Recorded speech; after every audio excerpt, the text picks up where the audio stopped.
அன்பார்ந்த இறைமக்களே, கிறிஸ்துவின் மறுபக்குழுவின் வாயிலாக இன்று உங்களை சந்திப்பதில் நான் பெரும் மகிழ்ச்சி அடைகிறேன். மக்களை, சந்தோஷமாக இருக்கீங்களா? நிறைவாக இருக்கீங்களா? மகிழ்ச்சியாக இருக்கீங்களா? மன அமைதியாக இருக்கீங்களா?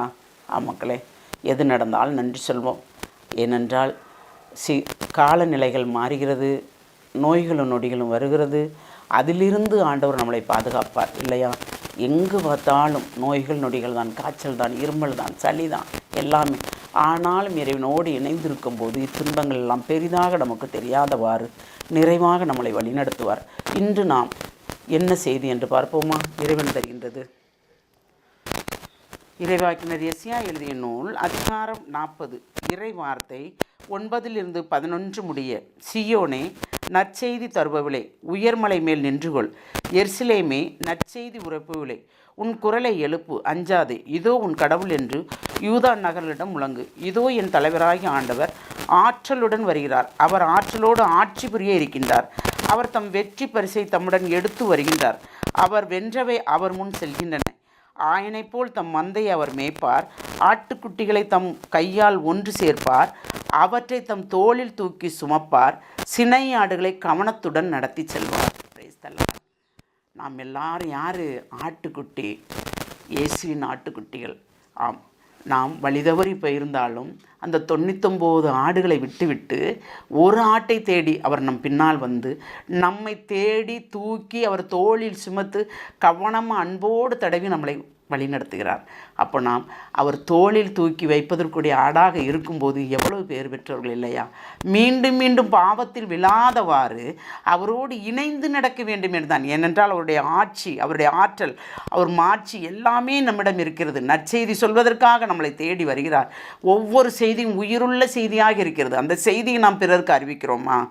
நாம் ஒரு சின்ன காரியங்கள் இருந்தாலும் துவண்டு விழுகிறோம், எனக்கு தாங்க முடியவில்லை என்று. ஆனால் அவர் நமக்காக எதையெல்லாம் தாங்கினார் இல்லையா? அவர் தாங்குவதை போல் நம்மளால் தாங்க முடிவதா? இல்லை. ஆனாலும் ஓரளவுக்காவது நாம் அதை ஏற்றுக்கொள்ள வேண்டும் அல்லவா? அப்படி ஏற்றுக்கொள்ளும் போதுதான் அதில் ஒரு நிறைவு இருக்கிறது இல்லையா? ஏனென்றால் நற்செய்தி தருபவளே, உயர்மலை மேல் நின்றுகொள். எருசலேமே, நற்செய்தி உரைப்பவளே, உன் குரலை எழுப்பு, அஞ்சாதே. இதோ உன் கடவுள் என்று யூதா நகர்களிடம் முழங்கு. கடவுள் நம்மளோடு இருக்கிறார், எப்பொழுதும் இருக்கிறார் இல்லையா? நம்ம எதை செய்தாலும் இறைவனை சார்ந்து இருக்கும்போது எல்லாமே ஒரு நிறைவாக இருக்கும் இல்லையா? அதுதான் என்ன சொல்கிறாரு? தலைவராய ஆண்டவர் நம் இறைவன் ஆற்றலோடு வருகிறார். அவருடைய ஆற்றல் நம்மிடம் விளங்குகிறது, அவர் செயல்பாடு நம்மிடம் விளங்குகிறது. தூயாவின் வழிநடத்தலால் நாம் நிறையாக இருக்கிறோம், நிறைவாகவும் இருக்கிறோம்.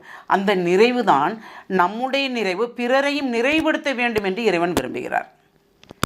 ஒவ்வொரு நொடிப்பொழுதும் அதைத்தானே அவர் விரும்புகிறார் இல்லையா? அப்போ அந்த ஒவ்வொரு நொடியிலும் நாம் என்ன செய்ய விரும்புகிறோம்? எதை பற்றி கொள்கிறோம்? சுயநலம் என்ற அந்த சுயநலத்தை நாம் பற்றி கொள்கிறோமா? பிறர் நலமாக இருக்க வேண்டும் நாம் விரும்புகிறோமா? நாம் தானே சிந்திக்க வேண்டும். சிந்திப்போமா? எல்லாம் உள்ள இறைவா, இதுகால் வரைக்கும் எப்படி இருந்தேன் என்று நானே அறியாமல் இருந்தேன் ஆண்டவரே. ஆனால் நீங்கள் தாமே ஒவ்வொருவரையாய் தேர்ந்தெடுத்து, ஆண்டவரே, 99 ஆட்டுகளை விட்டு அந்த ஓராடு காணாமல் போன ஆடாக நாங்கள் எங்களை நினைக்கிறோம் ஆண்டவரே. எங்களை நீர் ஒன்று சேர்த்து ஆண்டவரே உம்முடைய கரத்துக்குள் வைத்திருக்கிற அந்த கிருபைக்கு நன்றி ஆண்டவரே.